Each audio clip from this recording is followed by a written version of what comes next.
This content is for educational cybersecurity purposes only. All demonstrations are authorized and intended for legal and ethical use. Welcome दोस्तों on my YouTube channel hacker Tatva. तो जैसा कि मैंने आपको मेरी पिछली short में बताया था कि मैं एक पेन टेस्टिंग की सीरीज लेके आ रहा हूँ पूरी, जिसके अंदर मैं आपको पूरा वेब एप्लीकेशन पेन टेस्टिंग और नेटवर्क पेन टेस्टिंग कवर करने की कोशिश करूंगा। तो आज जो अपना टॉपिक है वो है ओवास्प टॉप 10।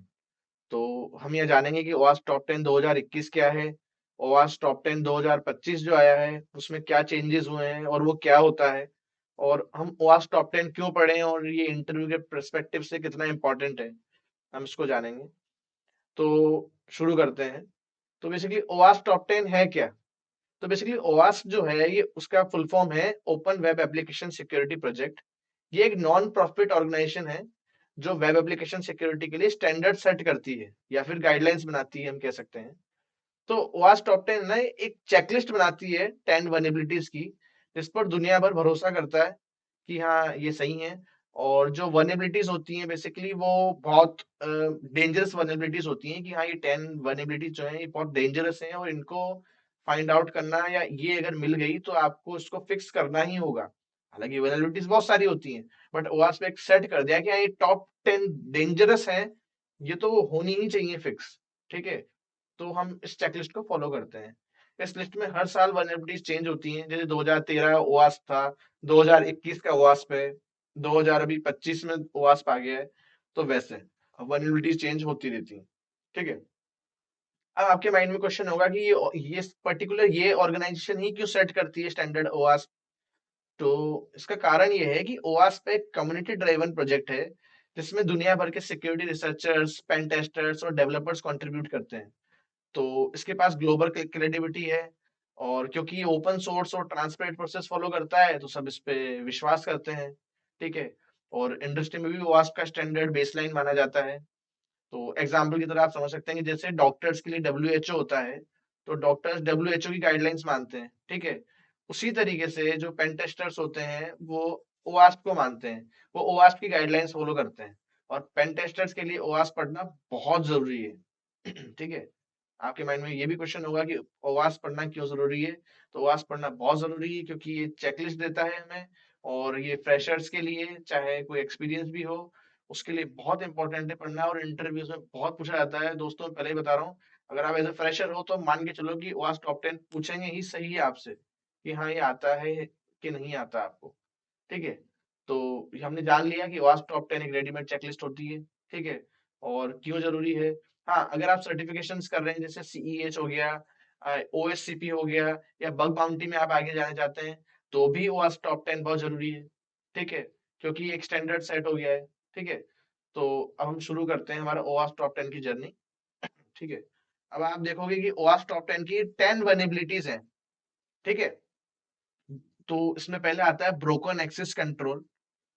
ठीक है, फिर आता है क्रिप्टोग्राफिक फेलियर, उसके बाद आता है इंजेक्शंस, उसके बाद आता है इनसिक्योर डिजाइन, फिर आता है सिक्योरिटी मिसकॉन्फ़िगरेशन, फिर आता है वर्नेबल एंड आउटडेटेड कंपोनेंट्स, फिर आता है आइडेंटिफिकेशन एंड ऑथेंटिकेशन फेलियर, फिर आता है software and data integrity failure, और फिर आता है security login and monitoring failure, और फिर last SSRF, server side request proxy vulnerability.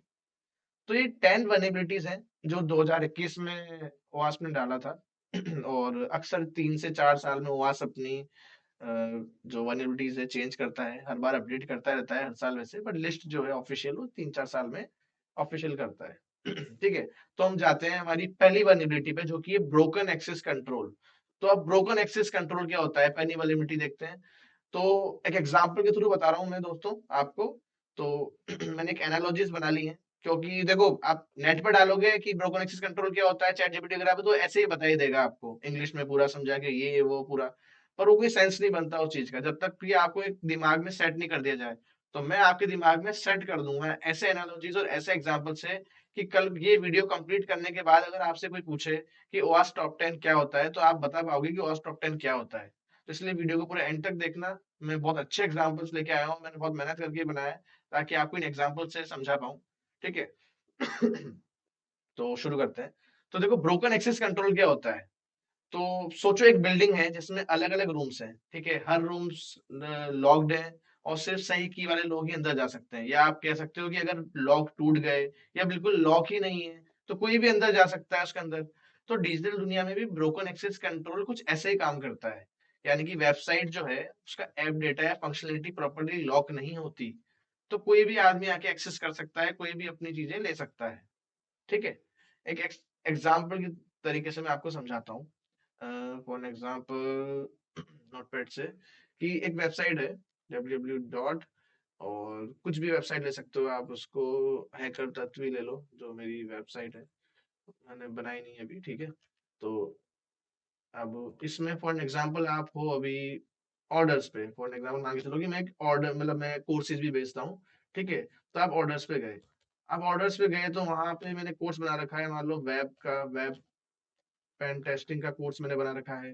दूसरा कोर्स मैंने बना रखा है नेटवर्क का, नेटवर्क पेन टेस्टिंग का मैंने कोर्स बना रखा है है ना।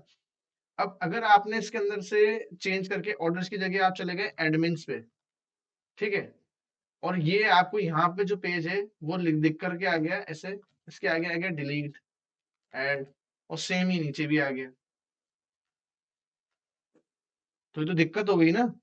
मतलब आप खुद सोचो कि अगर आपने सिर्फ एडमिन्स टाइप कर दिया, ठीक है, और ये डेटा चेंज हो गया, और डेटा चेंज क्या हो गया, आपको एडमिन प्रिविलेजेस मिल गए, आप चाहो तो मेरा कोर्स वहां पे डिलीट कर सकते हो, अगर आप डिलीट पे टाइप करोगे तो डिलीट हो जाएगा, अगर आप ऐड पे करोगे कुछ ऐड हो जाएगा, कुछ डिलीट करोगे तो डिलीट हो जाएगा, तो ये तो दिक्कत हो गई। तो यही ब्रोकन एक्सेस कंट्रोल होता है कि आप वेबसाइट का डेटा या फंक्शनलिटी प्रॉपर्ली लॉक नहीं है, ठीक है, तो लोग वो चीज भी एक्सेस कर लेते हैं जो उनको नहीं करनी चाहिए, ठीक है। तो ये होता है ब्रोकन एक्सेस कंट्रोल। अब इसके अंदर आता है एक मैं आपको बताऊं, हाँ, इसके पहले मैं आपको बताना चाहूंगा कि इसके अंदर जो है एक और वनेबिलिटी होती है ब्रोकन एक्सेस कंट्रोल के अंदर ही, वो होती है आइडोर, ठीक है, इनसिक्योर डायरेक्ट ऑब्जेक्ट रेफरेंसेस। ये होता ब्रोकन एक्सेस कंट्रोल की तरह ही है कुछ हद तक, बट इसमें आईडी चेंज होती है, ठीक है। ये ऐसा है जैसे आपके मान के चलो आपके पास एक नाम वाला मेल बॉक्स है, ठीक है, नॉर्मली सिर्फ आप ही उसको आपके लेटर से एक्सेस कर सकते हो, है ना, और लेकिन अगर उसमें कोई नंबर चेंज कर दे आगे तो वहां दिक्कत हो जाएगी। ऐसे आपको समझ में आएगा नहीं, मैं एग्जांपल के थ्रू समझाता हूँ, ठीक है, कि एक चैटबॉट एप्लीकेशन है, ठीक है,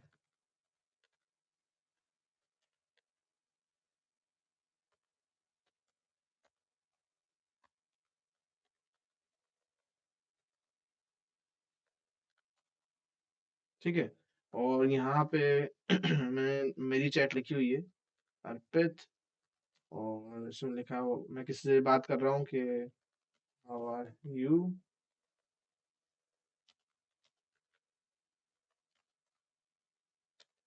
और फॉर एग्जांपल सामने वाला जो बंदा है उसका नाम राज है, वो बोल रहा है आई एम फाइन, ठीक है, और ऐसा ही दूसरा बना देते हैं, ठीक है,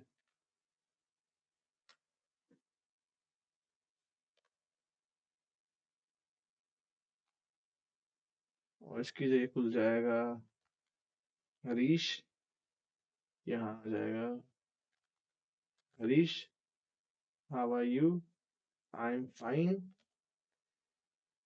है ना, टुडे आई एम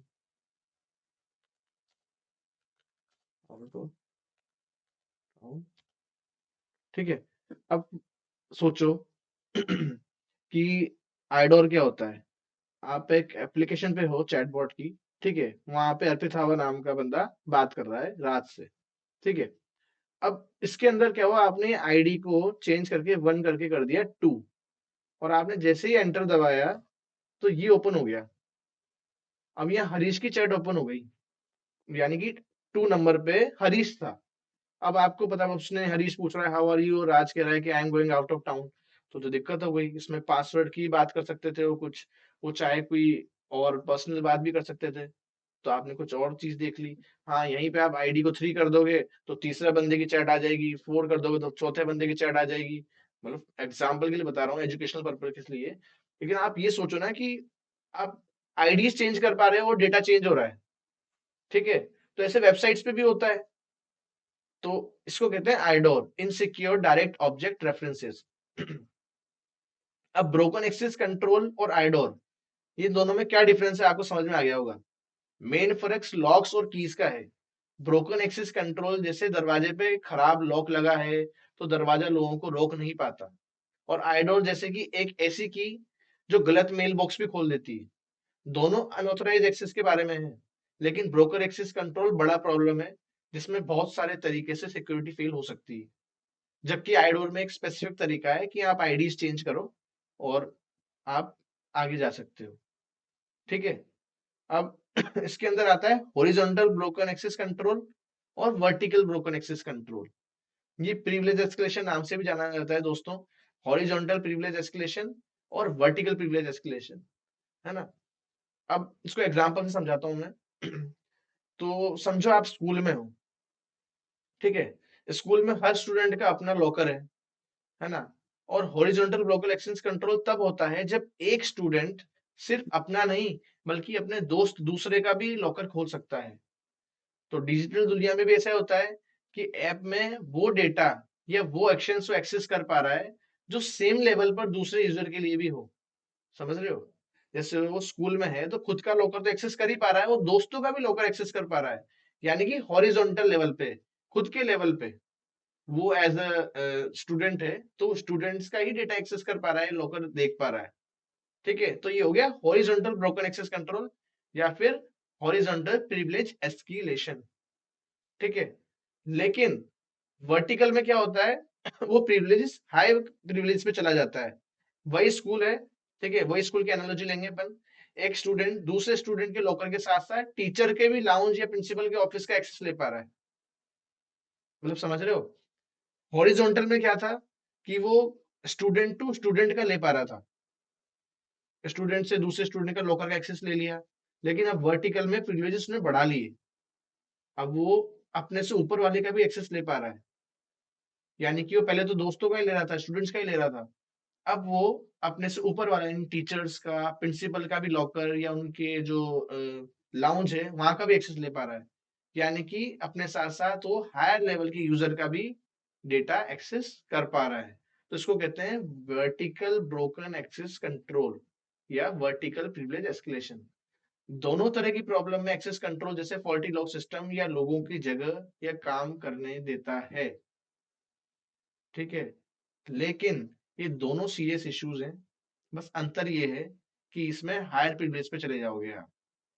अब आप नॉर्मल नहीं हो, जैसे कहते हैं रूट यूजर लिनक्स के अंदर, कि आप एज ए नॉर्मल यूजर हो, काम कर रहे हो। विंडोज के अंदर आप एज ए नॉर्मल यूजर काम कर रहे हो।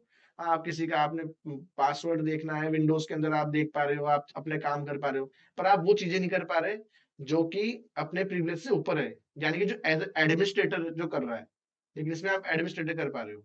तो ये वनेबिलिटी बहुत इंपॉर्टेंट है और ये आपको पढ़ना है, ठीक है। अब ये है कि मैं कहूँ ब्रोकन एक्सेस कंट्रोल को प्रिवेंट कैसे करोगे आप। देखो, रेमेडी जानना बहुत जरूरी है। आजकल इंटरव्यूज में रेमेडी जरूर पूछते हैं कि हाँ इसका रेमेडिएशंस क्या है। आपने बता तो दिया ब्रोकन एक्सेस कंट्रोल क्या होता है, आपने ये भी बता दिया कि आइडोर क्या होता है, बट उसको रेमेडिएट कैसे करेंगे हम। तो इसके लिए सिंपल तरीके हैं। डिनाई बाय डिफॉल्ट, शुरू में ही किसी को एक्सेस मत करने दो, जिसको जरूरत है वही करें। जैसे फॉर एन एग्जाम्पल, जैसे लॉक दरवाजे में की सिर्फ सच में जानने वाले को ही दो, ठीक है। सर्वर साइड चेक करो, सर्वर चेक करो कि कौन मांग रहा है कौन नहीं मांग रहा है एक्सेस, ठीक है। एक्सेस कंट्रोल प्रॉपरली लगाओ, ठीक है। अच्छी टेस्टेड लाइब्रेरीज का यूज करो, फ्रेमवर्क्स का यूज करो, ठीक है। इन्फोर्समेंट रिकॉर्ड करो ओनरशिप के लिए, सिर्फ अपने रिकॉर्ड एक्सेस करें, दूसरों के नहीं कर पाए, ठीक है। ये चीजें अपन को मेंटेन करनी पड़ती है। रेट लिमिट पे ध्यान रखना पड़ता है कि rate limit API control access है कि नहीं है, ठीक है। कितनी भी बार कोई ट्राई करे तो ऐसा नहीं कि तीसरी बार चौथी बार में वो कर पा रहा है। जैसे लॉक में होता है, कितनी बार की ट्राई करते रहो उसके बाद लॉक खुल जाता है। तो वो चीज अवॉइड करनी है, ठीक है। अब आते हैं हम अपनी सेकंड वल्नरेबिलिटी पे जो कि है क्रिप्टोग्राफिक फेलियर। अब क्रिप्टोग्राफिक फेलियर क्या होता है। तो इसको अपन समझते हैं, क्रिप्टोग्राफिक फेलियर का मतलब होता है वो सिक्योरिटी इश्यूज जो तब होते हैं जब क्रिप्टोग्राफी को सही तरीके से इंप्लीमेंट नहीं किया जाता, या फिर वीक होती है क्रिप्टोग्राफी, या उससे सेंसिटिव डेटा एक्सपोज हो जाता है। ठीक है, यानी क्रिप्टोग्राफी ढंग से अप्लाई नहीं होती, इस वजह से ये वल्नरेबिलिटी एग्जिस्ट करती है।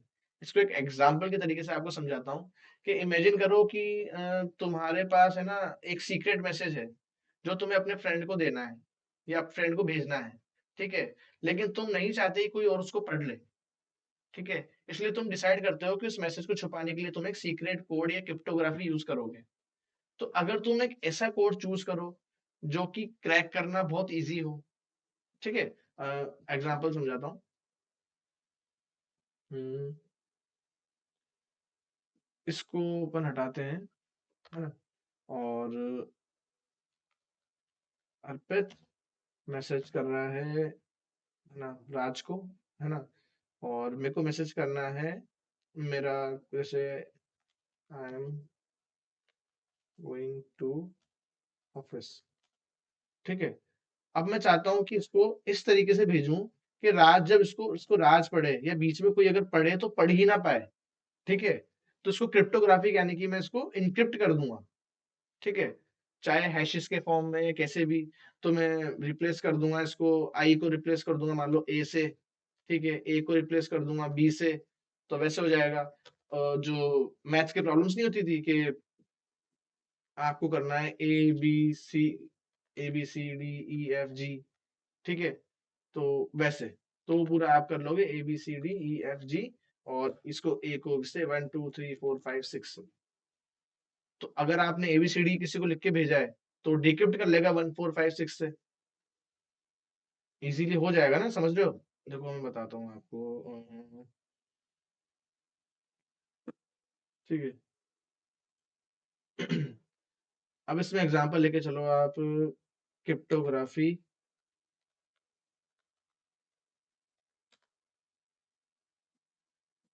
ठीक है, और इसमें इमेजेस पे जाके मैं समझाता हूँ आपको, ठीक है। अब ये देखो आप, ठीक है, गिफ और गिक्स का एग्जांपल है। हमने हेलो लिखा प्लेन टेक्स्ट में, और इनक्रिप्ट होकर हो गया वो ये JKNNQ, और ऐसे काफी सारे इनक्रिप्शन के अपन ने सॉल्व करे हैं, कई कॉम्पिटिटिव एग्जाम्स में भी आते हैं।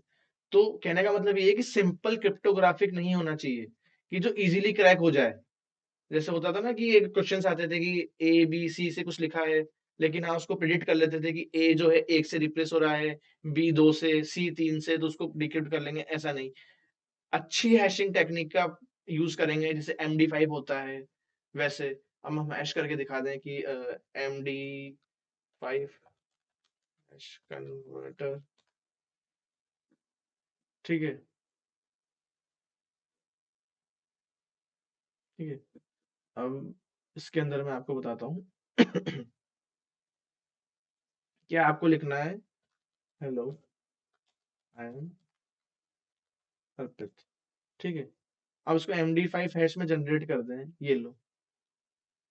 अब इसको पढ़ पाएगा कोई? नहीं पढ़ पाएगा, सीधी सी बात है।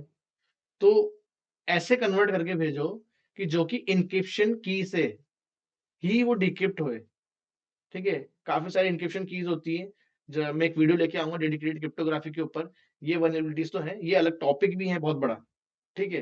तो ये की बेसिक्स बता रहा हूँ मैं आपको कि MD5 हैश में कन्वर्ट हो गया, अब इसको वही ओपन कर सकता है, इसके पास ये की होगी, ठीक है, वरना हो ही नहीं सकती। आपको पता ही नहीं मैं लिखा है हेलो आई एम अर्पित, तो कैसे समझ में आएगा आपको। लेकिन यही अगर कोई बंदा जो है इसको वीक कर दे तो फिर वो नहीं हो पाएगा, जाहिर सी बात है। प्लेन टेक्स्ट में दिख रहा हो, अगर कोई किसी को पासवर्ड बता रहा हो प्लेन टेक्स्ट में दिख रहा है, तो बीच में कोई बंदा है तो इजीली उसका एक्सेस ले लेगा, ठीक है, समझ रहे हो। तो ये चीज नहीं होनी चाहिए, ठीक है। तो ये मैं बता रहा था आपको, ठीक है। अब इसमें मैंने आपको एग्जांपल दे दिया कि मेल बॉक्स वाला, है ना। अब मान के चलो तुम्हारे पास एक स्ट्रॉन्ग सीक्रेट कोड है, ठीक है, वो तुमने यूज किया, है ना, लेकिन एक की या पेपर में लिख के कहीं पास में छोड़ दिया, बहुत ही इंपॉर्टेंट आपने बना लिया, बहुत अच्छा हैशिंग लगा ली, लेकिन कोई लिख के छोड़ दिया, तो वो किसी और को मिल गया, तो फिर वो इजीली क्रैक हो जाएगा। तो इसे कहते हैं पुअर की मैनेजमेंट, या कीज को इनसिक्योर तरीके से स्टोर करना। ठीक है। In context of web application pen testing में बताऊं तो क्रिप्टोग्राफिक फेलियर तब हो सकते हैं जब डेटा इंटरनेट पर है, इंक्रिप्शन के सेंड किया जाता है, जिससे जो भी बीच में इंटरसेप्ट अगर उसको करे तो डेटा पढ़ सकता है, लेकिन अगर उसमें अच्छे इंक्रिप्शन हो तो नहीं पढ़ सकता। तो इसलिए वीक इंक्रिप्शन यूज नहीं हो, या फिर वो कहीं मतलब गलत तरीके से कीज रिप्लेस नहीं करी हो उसने, तो नहीं होगा। ठीक है। कैसे प्रिवेंट करें? स्ट्रॉन्ग और अपडेटेड इंक्रिप्शन मेथड यूज करें। ठीक है। इंश्योर करें कि सारा सेंसिटिव डेटा इनक्रिप्टेड हो। ठीक है। तो सिक्योर रहेगा। ठीक है। अब आते हैं अपनी तीसरी वल्नरेबिलिटी पे, जो कि है इंजेक्शन। अब इंजेक्शन क्या होता है? इंजेक्शन तीसरी वल्नरेबिलिटी है। तो इंजेक्शन एक सिक्योरिटी रिस्क है जो तब होता है जब कोई अटैकर हार्मफुल डेटा या एप्लीकेशन के अंदर भेज देता है, और एप्लीकेशन उस डेटा को कमांड की तरह एग्जीक्यूट कर देती है। इससे काफी ज्यादा डैमेज हो सकता है, जैसे डेटा चोरी होना या पूरा सिस्टम अटैकर के कंट्रोल में चला जाना। समझ रहे हो? चलो मैं इसको एक एनालॉजी से समझाता हूँ। इमेजिन करो तुम एक वेंडिंग मशीन के सामने खड़े हो। ठीक है। और तुम एक बटन प्रेस करते हो जिससे स्नैक्स निकल रहे हैं, है ना? और मशीन वही स्नैक दे देती है जो तुमने सेलेक्ट किया है। ठीक है। अब सोचो कि तुमने कोई ऐसी ट्रिक निकाल ली कि एक स्पेशल कोड तुम डाल रहे हो और वेंडिंग मशीन सारे स्नैक्स निकाल के दे रही है। समझ लो ना? तुमने दबा दिया पॉपकॉर्न, तो उसने पॉपकॉर्न का पैकेट निकाल के दे दिया, बिस्किट दबा दिया, बिस्किट निकाल के दे दिया। लेकिन तुमने आइडेंटिफाई करा कि यार इसमें स्टार हैश और ये पॉपकॉर्न के 3 बार मैंने बटन दबा दिए, तो ये सारे सामान निकाल के दे देगा। तो इसे कहते हैं इंजेक्शन। कि वो चीज, कोई चीज आप इंजेक्ट कर रहे हो और वो आपको बदले में डेटा निकाल के दे रहा है, जो कि बहुत क्रूशियल या फिर इंपॉर्टेंट डेटा हो सकता है क्लाइंट के लिए, उस वेबसाइट के लिए, किसी भी चीज के लिए। ठीक है। डेटाबेस की जानकारी निकाल के दे दे। ठीक है। अब वेब एप्लीकेशंस में इंजेक्शन तब होता है जब कोई बंदा वहां कमांड टाइप कर देता है जहां आपको नॉर्मल टेक्स्ट की एक्सपेक्टेशन होती है। किसी सर्च बार में आपने इंजेक्शन टेक्निक निकाली कि आपने लिखा, सर्च कर रहे हो आप केक, रेड वेलवेट केक आपने सर्च किया, एंटर दबाया तो रेड वेलवेट केक उसने दिखा दिया। लेकिन अगर इसकी जगह आपने कोई ऐसी चीज यूज कर ली, जो कि ऐसी क्वेरी यूज कर ली कि उसने उसका आंसर दे दिया। आपने सपोज फॉर एग्जाम्पल उससे पूछा कि आपका डेटाबेस क्या है, आपके डेटाबेस में कितने यूजर हैं, ऐसा कुछ आपने क्वेरी बनाकर दी, और उसने इन रिटर्न आपको बता दिया कि हाँ मेरे डेटाबेस में ये 10 जने हैं और ये 10 जनों के आईडी पासवर्ड है, तो दिक्कत हो गई ना ये। तो इसे कहते हैं इंजेक्शन। समझ रहे हो बात को? इसे कैसे प्रिवेंट करते हैं? तो इसको प्रिवेंट करने के बहुत सारे तरीके हैं। आप सैनिटाइज यूज करो ताकि सैनिटाइजेशन प्रॉपरली हो। ठीक है। कि आप फिक्स कर दो क्या सर्च क्वेरी है तो इसमें केक्स वगैरह यही सर्च होंगे, कोई स्पेशल कैरेक्टर नहीं सर्च कर सकते आप, कोई क्वेरी नहीं चला सकते। समझ रहे हो? अगर कोई इमेज सर्च का इंजन है तो डॉट पीएनजी, जो डॉट जेपीजी, यही सर्च हो, ना कि कोई स्टार हैश कुछ भी सर्च कर रहा है उसके अंदर, तो क्वेरी चला ही नहीं पाएगा। ठीक है। तो यूजर इनपुट हैंडल करने के लिए सेफ तरीके से करें, जैसे डेटाबेस में प्रिपेयर्ड सेंटीमेंट्स लगाएं जो डेटा और कमांड्स को अलग अलग रन करें। ठीक है। यूजर्स के लिए भेजे गए डेटा को चेक करें, क्लीन करें, ताकि उसमें कोई हार्मफुल चीज ना हो। इन चीजों को फॉलो करके डेवलपर अपनी एप्लीकेशन को इंजेक्शन अटैक्स के प्रोटेक्ट कर सकता है, और ऐप और यूजर दोनों को सेफ रख सकता है। ठीक है। इंजेक्शन अटैक्स के कई सारे टाइप्स होते हैं दोस्तों। ठीक है। जैसे SQL injection vulnerability, no NoSQL injection vulnerability, OS command injection vulnerability, और कई सारे होते हैं, एनलैप इंजेक्शन वनेबिलिटी, काफी सारे वनेबिलिटीज होती हैं, मतलब ये एक्सएसएस होता है, क्रॉस साइट स्क्रिप्टिंग वनेबिलिटी। तो ये कई सारी इंजेक्शन की टेक्निक्स है जो आप आगे पढ़ोगे, बहुत वास्ट है, बहुत वास्ट है ना? बट ये एक आपको बता दिया कि हाँ वास्प ने कि वास्प की थर्ड वल्नरेबिलिटी जो इंजेक्शन होती है, ये बेसिकली ये बताती है आपको कि कोई ऐसी क्वेरी जिसको इंजेक्ट कर करके आप किसी वेब सर्वर का या किसी भी चीज का एक क्रूशियल डेटा बाहर निकाल के आते हो, तो इंजेक्शन के अंदर आता है। और इंजेक्शन कई तरह के होते हैं, जिसमें मैंने बताया आपको, wasp command, sorry OS command injection, no SQL, SQL, LDAP injection, XSS. तो ये कई तरह के इंजेक्शन होते हैं। ठीक है। तो करना कैसे? आप सैनिटाइजेशन का यूज करो ताकि अच्छे से सैनिटाइज हो, सैनिटाइज चेक करें, और उसके बाद ही वो डेटाबेस के अंदर जाए, वरना वो फैच करके दे देगा। ठीक है। अब आती है फोर्थ वल्नरेबिलिटी जो कि है इनसिक्योर डिजाइन। अब इनसिक्योर डिजाइन क्या होता है ना, इनसिक्योर डिजाइन बिल्कुल ऐसा है जैसे आप एक घर बना के बिना सेफ्टी फीचर्स के रह रहे हो। ठीक है, इमेजिन करो तुम एक घर घर बना रहे हो और तुम्हें बस लॉक से सिक्योरिटी सिस्टम का प्लान नहीं किया। ऐसे घर में आसानी से मतलब लॉक टूट सकता है, बिल्कुल वैसे अगर सॉफ्टवेयर मतलब लॉक टूट सकता है बेसिकली। अगर आप किसी घर में रह रहे हो और आपने उसमें इनसिक्योर डिजाइन नहीं है बिल्कुल, कि उसमें लॉक ही नहीं है, या कुंडी ऐसे है कि साहब उसको अगर 2 बार यूं करके यूं बाहर करो तो लॉक खुल जाएगा। ठीक है, खिड़कियां कांच की हैं, कोई भी तोड़ के आ सकता है। तो कोई इनसिक्योर डिजाइन है मेरा मतलब। तो घर को सिक्योर बनाओ। तो वैसे ही सॉफ्टवेयर में भी होता है कि सॉफ्टवेयर में को बिना सिक्योरिटी ध्यान में रखे अगर डिजाइन किया जाए तो जो हैकर्स को उसका एक्सप्लॉइट करना बहुत इजी हो जाएगा। ठीक है, सोचो एक कार जिसमें सीट बेल्ट या एयर बैग्स ही नहीं हो, तो ये सेफ्टी डिजाइन पैसेंजर्स को प्रोटेक्ट करने के लिए होते हैं। और अगर कार बिना डिजाइन की डिजाइन हो गई हो तो वो किस काम की? इनसिक्योर है ना, बेसिकली डिजाइन इनसिक्योर है। सॉफ्टवेयर में इनसिक्योर डिजाइन भी उसी कार जैसा ही होता है, जिसमें सीट बेल्ट नहीं है या बिल्ट इन प्रोटेक्शंस नहीं है, तो रिस्क हो गई। ठीक है, तो जब डिजाइन कर रहा है डेवलपर तो उसकी डिजाइन बहुत अच्छी होनी चाहिए वेबसाइट की। सिक्योरिटी पैरामीटर्स सही होने चाहिए उसके अंदर, ताकि कोई अटैकर्स को एक्सप्लॉइट ना कर पाए। अब इसको प्रिवेंट कैसे करेंगे? इनसिक्योर डिजाइन को प्रिवेंट करने के लिए सिक्योरिटी को स्टार्टिंग से ही इंक्लूड करना पड़ता है। बिल्कुल वैसे जैसे आर्किटेक्ट बिल्डिंग में इमरजेंसी एग्जिट का गेट सबसे पहले बनाता है या उसी टाइम बनाता है, बाद में नहीं बन सकता। ठीक है, उसी तरीके से जब इनसिक्योर डिजाइन जब होती है, जब डिजाइनिंग फेज में होती है, तभी इसको डेवलपर करता है। ठीक है, एग्जाम्पल लेके चलो, तुम एक थीम पार्क का एग्जाम्पल ले लो, जैसे विजिटर जिसमें गए, ठीक है, और राइड्स बनी हुई है वहां पे, डेंजरस राइड्स हैं, लेकिन जब वो राइड्स बनी हुई है उसके नीचे नेट लगा रखी है उन्होंने सेफ्टी के लिए, सेफ्टी इंस्ट्रक्शंस दे रखे हैं। तो ठीक है, तो ताकि अगर कोई गिर भी जाएगा बंदा तो उस नेट पे ही गिरेगा, नीचे नहीं गिरेगा। बिल्कुल इसी तरह सॉफ्टवेयर भी सिक्योरिटी कंट्रोल्स के साथ डिजाइन करना होता है। User authentication, data encryption, access controls, ताकि वही आदमी उस चीज को देख पाए जो एलिजिबल है, डेटा इनक्रिप्ट हो पाए, यूजर को ऑथेंटिकेट किया जाए पहले कि यूजर लेजिटमेट है भी कि नहीं है। अगर मैं अर्पित नाम से आ रहा हूँ तो उसको ऑथेंटिकेट तो करेगी मैं अर्पित है कि नहीं है। ऐसा नहीं है कि अर्पित नाम के हर आदमी को ही दे देंगे। अगर मैंने अपना अकाउंट बनाया हुआ है, फॉर एग्जाम्पल कोई ट्रेडिंग का अकाउंट बनाया हुआ है और उसके अंदर मैं अर्पित नाम से लॉगिन कर पा रहा हूँ, तो अर्पित नाम के तो हजारों लोग हैं, किसने अर्पित नाम से कोई और बंदा भी आ गया वो भी लॉगिन कर लेगा। तो कोई ऑथेंटिकेशन है, कोई होना तो चाहिए ना। तो वैसे आपका डिजाइन बिल्कुल सिक्योर होना चाहिए, ना कि इनसिक्योर। ठीक है, यहाँ तक समझ में आया? हाँ, आपने अगर जो कंप्यूटर साइंस से हैं उन्होंने वो पढ़ा होगा ओएस। ठीक है, तो ओएस साइकिल में आता था सिक्योरिटी डेवलपमेंट लाइफ साइकिल, जो डेवलपमेंट साइकिल होती है सॉफ्टवेयर की। तो उसी स्टेज में आता था कि सिक्योरिटी मेजर्स भी करने पड़ते हैं जब सॉफ्टवेयर साइकिल होती है, थ्रेट मॉडलिंग होती है। तो वो चीज है बेसिकली। ठीक है, अब अपनी फिफ्थ वर्नेबिलिटी आती है सिक्योरिटी मिसकॉन्फ़िगरेशंस।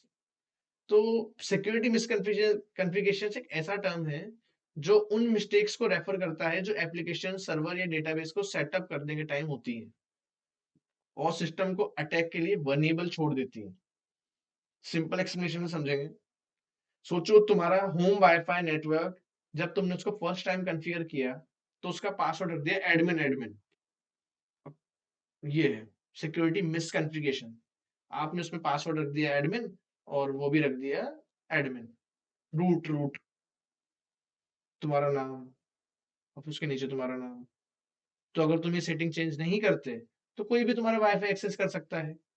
ये बिल्कुल सिक्योरिटी मिसकॉन्फ़िगरेशन जैसा ही है, जो एप्लीकेशन या सर्वर में डिफॉल्ट सेटिंग्स को अनचेंज छोड़ देने पे होता है। सपोज मान के चलो कि आपने कोई एप्लीकेशन बनाई और वो एचटीटीपी पे वर्क कर रही है, सिक्योरिटी मिसकॉन्फ़िगरेशन ना कि एचटीटीपीएस पे कर रही है। पोर्ट खुला हुआ है उसमें, एफटीपी का पोर्ट खुला छोड़ दिया बाय डिफॉल्ट। हो कोई एप्लीकेशन बना रहे हो और उसमें एफटीपी का पोर्ट खुला छूट गया, तो कोई भी उसका एक्सेस ले सकता है। फाइल ट्रांसफर प्रोटोकॉल होता है, उसका कोई भी एक्सेस ले सकता है। टेलनेट खुला छूट गया, वो डिफॉल्ट हो सकता है वो एप्लीकेशन ऐसे ही छोड़ देती हो।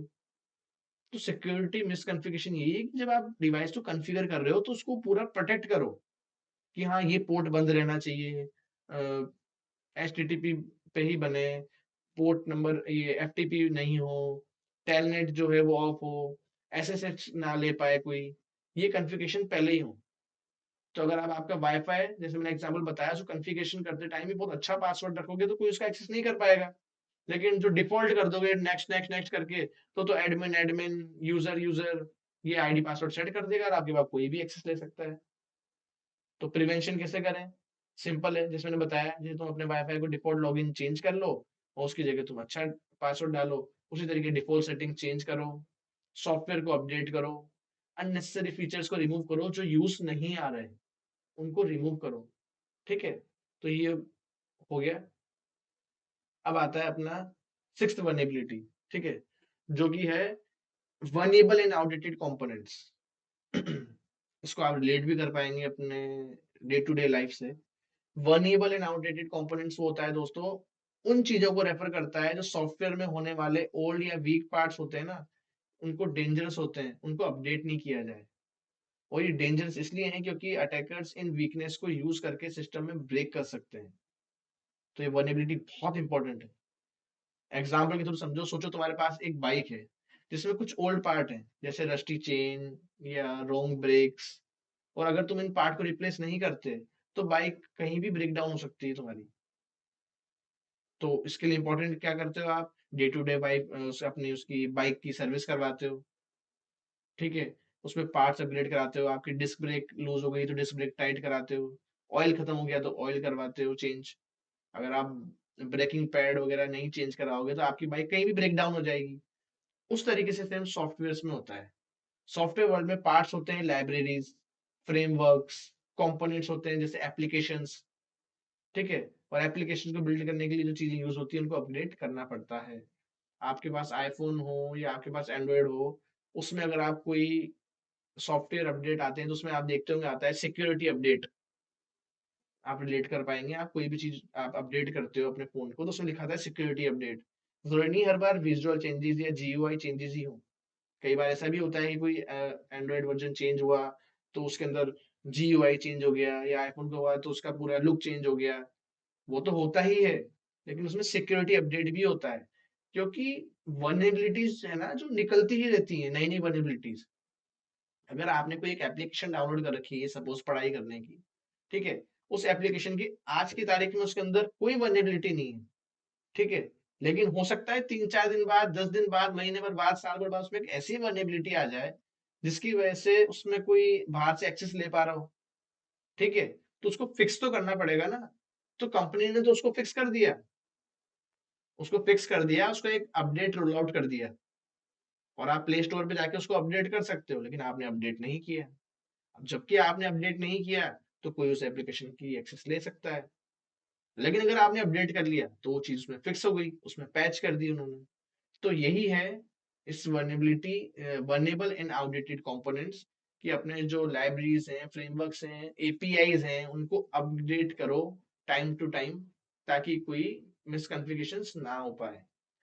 प्रिवेंशन सेम वही है कि करने के लिए तुम्हारे सॉफ्टवेयर को अपडेट रेगुलरली चेक करो, अपडेट करो, सारे कंपोनेंट्स को ट्रैक करो, और लेटेस्ट वर्जन यूज करो। जो भी अगर लेटेस्ट वर्जन वो सॉफ्टवेयर के होते हैं, लाइब्रेरीज के होते हैं, तो वो यूज करो। और जो कंपोनेंट्स अब जरूरी नहीं है उनको रिमूव कर दो। हो सकता है पहले कोई चीज थी जो एपीआई थी, या आप कह सकते हो कंपोनेंट्स थे जो पहले वाले एप्लीकेशन में जरूरी थे, लेकिन अब वो जरूरी नहीं है कंपोनेंट्स। बट हाँ, फोकट ही लोड बढ़ के चला हुआ है कोड में, तो उनको निकाल दो। उन कंपोनेंट्स की यूज नहीं है तो उनको रिमूव कर दो। कैसे इंप्लीमेंट करोगे? इन्वेंट्री मैनेजमेंट से सारे कंपोनेंट्स की लिस्ट रखो। जैसे अपन बाइक में नहीं करते कि हाँ, खुद से चेक करते हैं कि हाँ पैड चाहिए कि नहीं है, ऑयल है कि नहीं है। ऐसे सारे इन्वेंट्री मैनेजमेंट बनो, इन्वेंट्री मैनेजमेंट सॉफ्टवेयर सकती हैं जो ये software companies. Regularly update check करो, सिक्योरिटी अलर्ट्स पे ध्यान दो। सिक्योरिटी अलर्ट्स रिलीज होते हैं कोड में, उन पे ध्यान दो कि क्यों आ रहा है। कहीं कोई लाइब्रेरी तो अपडेट नहीं है। अपने विंडोज के अंदर ही कई बार आप देखोगे साइड में पॉपअप आते हैं, कोई एप्लीकेशन यूज करते हो तो ऊपर रेड कलर का आइकन आ जाता है कि new version has been updated, click here to update, new version has been updated. फिर अपन उसको कर देते हैं अब रिमाइंड मी लेटर, स्किप, बस वही चीज है। ठीक है? 7 नंबर पे आता है आइडेंटिफिकेशन एंड ऑथेंटिकेशन फेलियर। अब इसमें क्या होता है, देखो आपको एक चीज देखो, इन सबके नाम से आपको पता पड़ रहा होगा। ये तो मैंने आपको कहानी सुना रहा हूँ एक तरीके से कि हम ये एग्जाम्पल सोच सोच के माइंड से कि हाँ ऐसा हो सकता है, ऐसा हो सकता है, उस तरीके से, लेकिन आप नाम से ही पकड़ पाओगे आइडेंटिफिकेशन एंड ऑथेंटिकेशन फेलियर। यानी कि कोई एप्लीकेशन अगर आपको आइडेंटिफिकेशन या ऑथेंटिकेट करने में नाकाम है, तो ये एक वर्नेबिलिटी है। ठीक है, तो उनमें उन ये जो वल्नरेबिलिटी है, ये प्रॉब्लम उन प्रॉब्लम्स को रेफर करती है जो सिस्टम के आइडेंटिफिकेशंस यानी कि आप कौन हो, और ऑथेंटिकेशंस यानी कि अलाउड है या नहीं है, वो चेक करने का तरीका नहीं होता। अगर ये चेक्स सही तरीके से नहीं हुए, तो बिल्कुल फॉल्टी लॉक जो होता है डोर का, वो खोल पाएगा अटैकर। ठीक है, सिंपल एग्जांपल समझाता हूँ। इमेजिन करो आप एक क्लब में जा रहे हो जहाँ पे एक वीआईपी सेक्शन है, और वीआईपी में एंटर करने के लिए एक गेस्ट लिस्ट बनी है। ठीक है, और वो गेस्ट लिस्ट में आपका नाम होना चाहिए, यानी कि आइडेंटिफिकेशन। गेस्ट लिस्ट में आपका नाम है तो आइडेंटिफिकेशन हो गया। और एक स्पेशल रिस्ट बैंड है, आजकल आप देखा होगा कई सारे कॉन्सर्ट्स में आ जाते हैं रिस्ट बैंड बांधते हैं, तो रिस्ट बैंड है, वो हो गया ऑथेंटिकेशन। आप गेट में गए, आपका नाम चेक हुआ पहले कि हाँ आपके नाम पे कोई बंदा, हाँ आपने रजिस्ट्रेशन किया है, ठीक है आप अंदर जाओ। उसके बाद आपके रिस्ट बैंड बांधा जाता है, जैसे रिस्ट बैंड बांधा, आप अंदर जा सकते हो। तो आइडेंटिफिकेशन एंड ऑथेंटिकेशन। और मान के चलो अब सिचुएशन की, अगर बाउंसर ने अपनी लिस्ट प्रॉपर्ली चेक नहीं करी, या आप फेक रिस्ट बैंड बांध के चले गए, तो होगा क्या, आपको अनइनवाइटेड गेस्ट हो आप, लेकिन आपको वीआईपी लॉन्च में एक्सेस मिल जाएगी और आप घुस सकते हो। ये बिल्कुल वैसे ही जैसे एक वेबसाइट जिसका लॉगिन पासवर्ड वीक हो, या फिर पासवर्ड गैस कर सकते हो, या बिना प्रॉपर चेक के आप आगे बढ़ गए सैनिटाइजेशन के, तो फिर दिक्कत हो जाएगी इस चीज में। ठीक है, तो इस चीज में आपको ऑथेंटिकेशन के लिए अच्छे तरीके से करना है। और ये जब होता है कि कोई जब कुकीज चुरा लेता है, ठीक है, अगर किसी ने आपकी कुकीज चुरा ली, और आपके नाम की कुकीज कुकीज समझते हो ना, आपकी जैसे ब्राउजर जो होता है वो एक कुकीज मेंटेन करके रखता है। जैसे आपने आपका नाम मतलब आपने किसी वेबसाइट पे लॉगिन किया, तो एक कुकीज बना के रखता है वो, जिसमें आपके सेशन होता है पूरा। अगर वो किसी ने कुकीज चुरा ली आपके नाम की और अपने पीसी में लॉगिन कर ली, तो बेसिकली आपका पूरा सेशन उनके सिस्टम में लॉगिन हो जाएगा। तो वो बंदा हो नहीं है आप, लेकिन वो आपकी आइडेंटिटी से लॉगिन हो जाएगा। तो इसलिए प्रॉपर चेक्स रखने पड़ते हैं। प्रिवेंशन कैसे करें, तो जैसे मैंने एग्जांपल दिया उसके अनुसार, तो बाउंसर को गेस्ट लिस्ट केयरफुली चेक करनी चाहिए। हाई क्वालिटी के रिस्टबैंड यूज करने चाहिए, जो कि फेक मिलना ही मार्केट में मुश्किल हो। ठीक है, और सॉफ्टवेयर के टर्म्स में, इन technical terms, strong passwords, unique passwords, और डिफॉल्ट यूजर नेम से अवॉइड करना।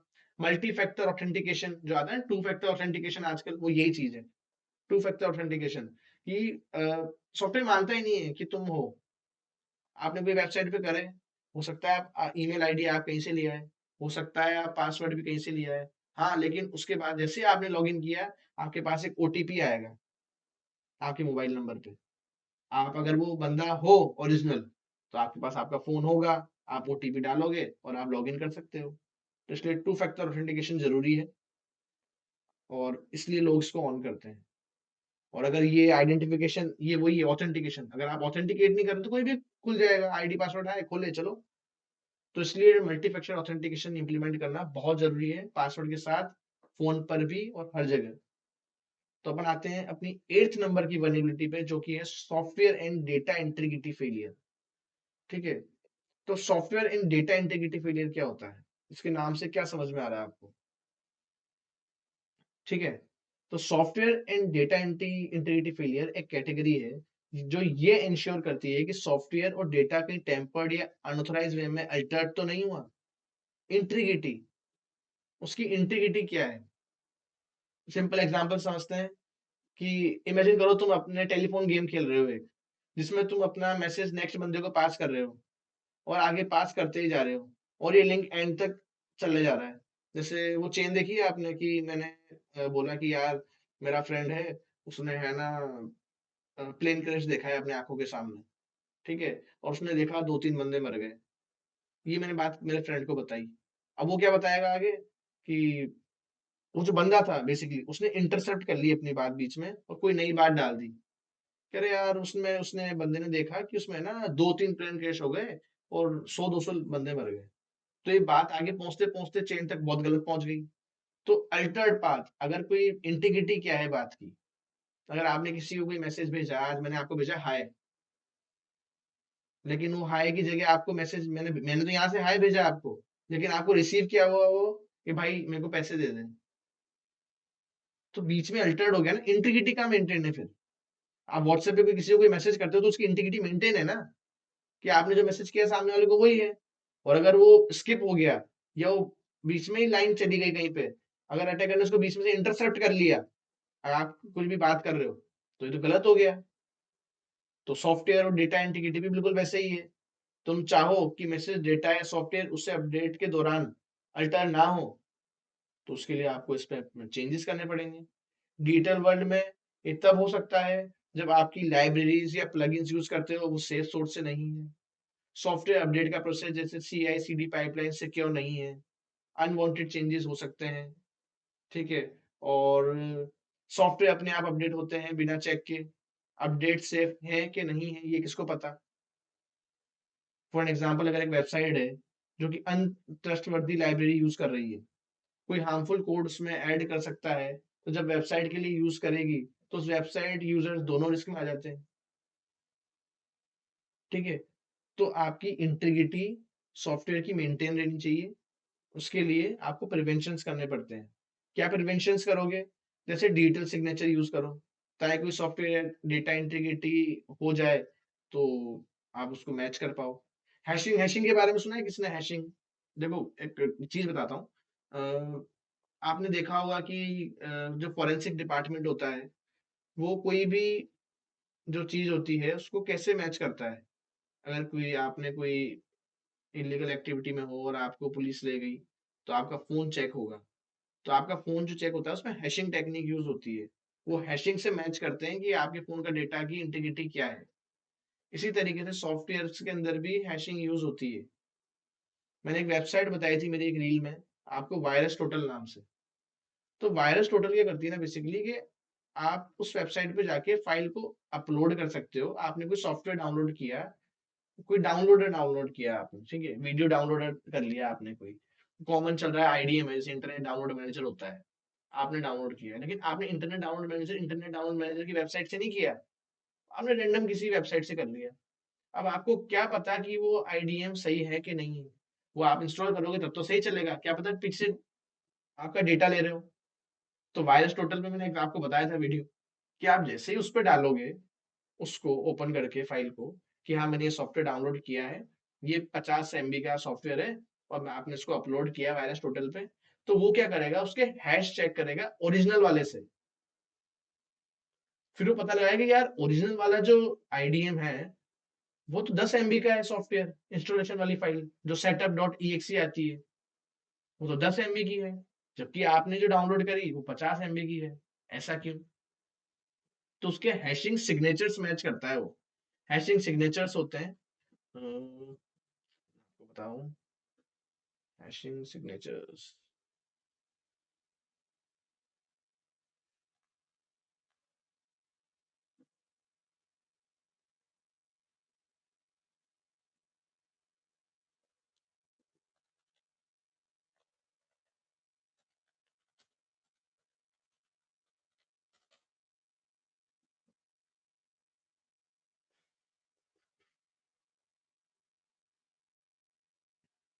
ये देखो, ये ऐसे हैशिंग सिग्नेचर्स होते हैं, इसको मैच किया जाता है।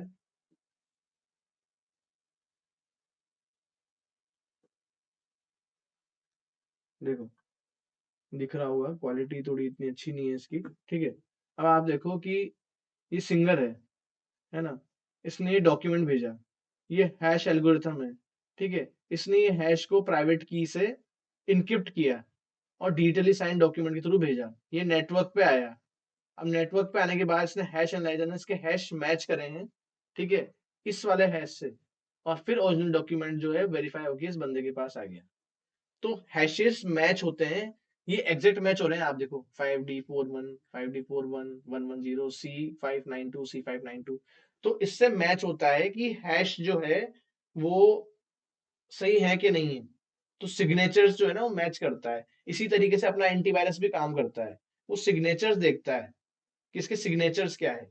तो प्रिवेंशन इसका यही है कि डिजिटल सिग्नेचर्स यूज करो, ताकि सॉफ्टवेयर से डेटा वेरीफाई हो जाए कि वह कि ये वही है जो होना चाहिए, कोई चेंजेस तो नहीं हुआ। लाइब्रेरीज और प्लगइन सिर्फ टेस्टेड सोर्स से लो। टूल्स यूज करो तो इंश्योर हो कि कंपोनेंट्स में अननोन सिक्योरिटी इश्यूज ना हो। कोड और सेटिंग्स में चेंजेस रिव्यू करो, ताकि हार्मफुल चेंजेस ऐड ना हो। इस तरीके से CI/CD पाइपलाइन सिक्योर रखो, और सिर्फ अलाउड चेंजेस ही अप्लाई करो। समझ लो ना, इतने सारे मैंने एग्जांपल दे दिए। ठीक है। अब नाइन्थ वर्नेबिलिटी आती है अपनी, जो है वो है secure login and monitoring failure. ठीक है। अब secure login and monitoring failure क्या होता है दोस्तों? जैसे मैंने सॉक टीम वाला एग्जांपल दिया था, मेरी वीडियो अगर आपने देखी हो, कि जिसमें मैंने बताया था कि पूरा एथिकल हैकिंग का पाथ क्या है, साइबर सिक्योरिटी का रोड मैप क्या है, तो उसमें मैंने समझाया था ब्लू टीम क्या काम करती है। तो सेम उसी तरीके से अगर आप पता लगाना चाहते हो कि क्या चीज है, तो security login and monitoring failure भी वही होता है। ये उन फेलियर्स को रेफर करता है जब एप्लीकेशन में सिक्योरिटी रिलेटेड इवेंट्स को प्रॉपरली रिकॉर्ड और मॉनिटर नहीं किया जाता। जैसे अटैकर या ब्रीच डिटेक्ट करना मुश्किल हो जाता है। सिंपल एनालॉजी समझते हैं। इमेजिन करो तुम्हारे स्टोर में सिक्योरिटी कैमरा लगा हुआ है। ठीक है। जो कि इसलिए लगा हुआ है ताकि कोई भी अगर आदमी अनएथिकल एक्टिविटी करता है तो उसको मॉनिटर करके चेंजेस हो जाएंगे। आप पता लगा सकते हो, पकड़ सकते हो। लेकिन कैसा हो कि वारदात हो जाए, उसके बाद आपको पता चले कि कैमरा ही ऑफ है, या फुटेज रिकॉर्ड ही नहीं हो रही, या फुटेज कोई देख ही नहीं रहा, तो कोई भी चोरी कर सकता है। बिल्कुल वैसे ही अगर एप्लीकेशन फेलियर लॉगिन्स या अदर सिक्योरिटी इवेंट्स को लॉग नहीं करती या मॉनिटर नहीं करती, तो अटैकर बिना नोटिस हुए ब्रेक कर सकता है सिक्योरिटी को। समझ रहे हो बात को? कोई मॉनिटर करने वाला तो होना चाहिए ना। ब्रूट फोर्स का एग्जांपल मैं देता हूँ। जैसे आपको कोई लॉगिन कर रहा है, आपने कोई बॉट लगा दिया, वो मल्टीपल लॉगिन कर रहे जा रहा है, करे जा रहा है, करे जा रहा है। एक एक मिनट में उसने 10,000 पासवर्ड के कैरेक्टर ट्राई कर लिए डालने के, बार बार बार बार बार बार ब्रूट फोर्स कर रहा है वो लॉगिन करने के लिए। तो होना चाहिए ना लॉगिन के लिए। आजकल सारे सॉफ्टवेयर यूज करते हैं, उनको पता पड़ जाता है सॉक टीम को, या उस प्रॉपर लॉग मैनेजमेंट जो होता है एप्लीकेशन का, उसको, कि यार इस बंदे ने 10 से 12 बार लॉगिन करने को ट्राई किया, हो गया।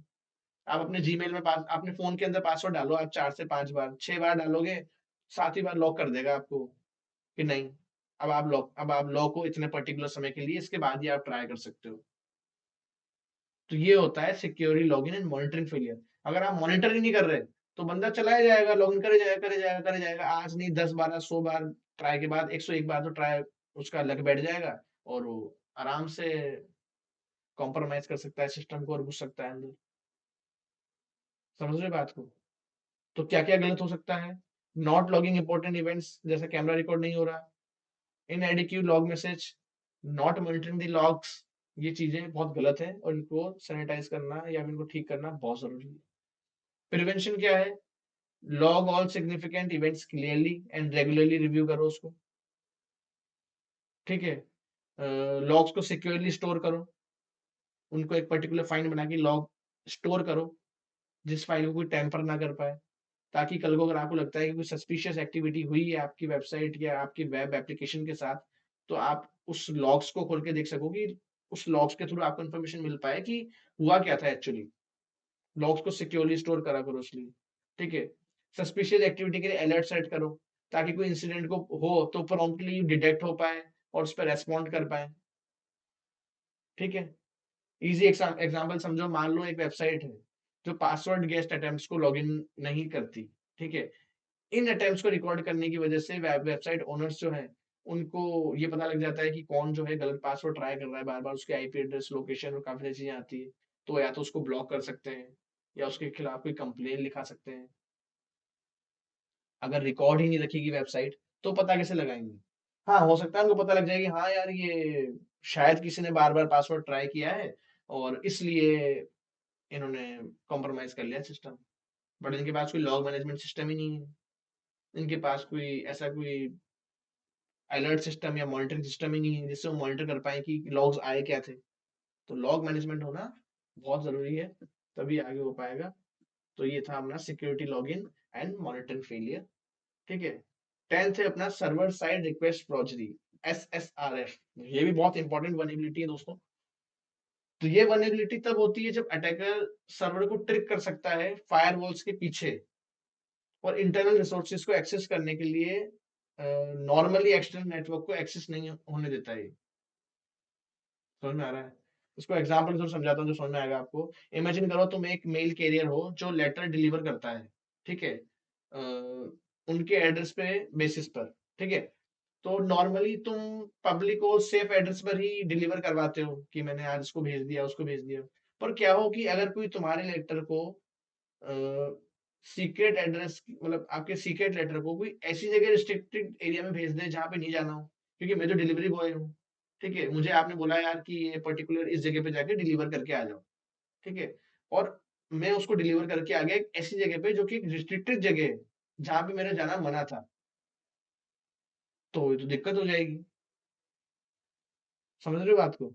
अगर तुम एड्रेस प्रॉपरली चेक नहीं करे और बस लेटर डिलीवर कर देते हो तो तुम अनइंटेंशनली किसी को एक्सेस दे देते हो वहां नहीं जाने का जहां नहीं जाना था। तो डिजिटल वर्ल्ड में भी ऐसा SSRF ऐसे ही काम करता है। एप्लीकेशन यूजर से यूआरएल लेता है जैसे लेटर्स या एड्रेस, पर चेक नहीं करता कि सेफ या इनएप्रोप्रिएट डेस्टिनेशन है कि नहीं है। अगर एप्रोप्रिएट डेस्टिनेशन है तो ठीक है, नहीं है तो भी वो आगे ले जाता है। और सर्वर फिर उस यूआरएल पर रिक्वेस्ट भेजता है, जो इंटरनल सर्विसेज होती हैं वो उसको निकाल कर दे देती है। जैसे कोई ऐसी रिक्वेस्ट भेजी एक यूआरएल पे कि आपकी डेटाबेस की जो जानकारी है हमें निकाल के दे दो, तो उसने अपना आईडी पासवर्ड निकाल के दे दिया। फायरवॉल ने उसको रोका ही नहीं, उसको करा ही नहीं। एग्जाम्पल मान के चलो कि अटैकर एप्लीकेशन को ट्रिक कर सकता है, internal database sensitive information patch कर सकता है और उससे इंटरेक्ट करके और भी चीजें निकाल सकता है। तो अनऑथराइज एक्सेस ले सकता है बेसिकली। तो इसको प्रिवेंट करना बहुत जरूरी है, क्योंकि यूआरएल के थ्रू होता है। यूआरएल से ये उस लिंक के थ्रू फायरवॉल को बाईपास करके वो चीजें लेके आ जाता है, अनरिस्ट्रिक्टेड डेटा जो कि नहीं आना चाहिए बाहर। ठीक है। प्रिवेंट कैसे करोगे?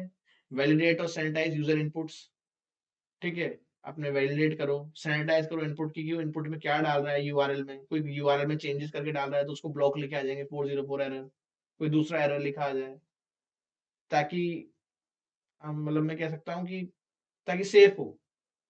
सर्वर को रिस्ट्रिक्ट करो कि वो कुछ इंटरनल या सेंसिटिव यूआरएल्स को एक्सेस ही ना करने दे। कुछ पार्ट होता है ना, जैसे पेमेंट सेक्शन है तो वो कोई एक्सेस ही नहीं कर पाए, एक्सेस डिनाइड ही कर दो ना उसका पूरा, कि कोई भी यूआरएल हो, किसी भी तरह का यूआरएल हो, उसको एक्सेस ही नहीं कर पाए।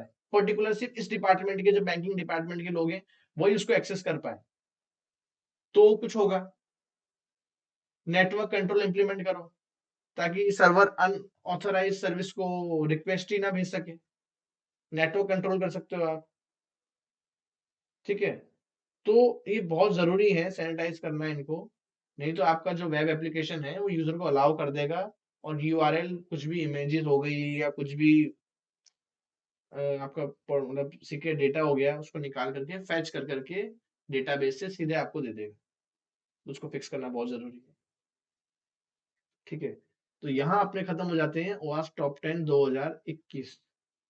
ये मैंने आपको पूरा थ्योरेटिकल एग्जाम्पल से जितना मैं बता सकता था मैंने आपको बताया। बाकी कुछ चीजें हैं जो मतलब इसका प्रैक्टिकल कुछ चीजें मैं करके दिखा नहीं सकता यूट्यूब पे, ये तो मैं आपको अच्छे समझाता। बाकी आप इसको पूरे तरीके से थ्योरेटिकल पार्ट आप समझ चुके हो, ये एग्जांपल्स मैंने आपको समझा दिए। पर्टिकुलर डेफिनेशन रटनी हो तो आपको मिल ही जाएंगी नेट पे, है ना। नहीं तो आप मेरे को पिंग कर देना कमेंट में ओवास पीडीएफ, मैं आपको एक पीडीएफ शेयर कर दूंगा। उस पीडीएफ के अंदर पूरा इसके अंदर जो ये एग्जाम्पल भी चाहो तो मैंने मतलब ये जो मैंने एनालॉजीज बनाई है या मैं ये भी आपको बना करके दोबारा दे दूंगा कि कैसे क्या एनालॉजीज है।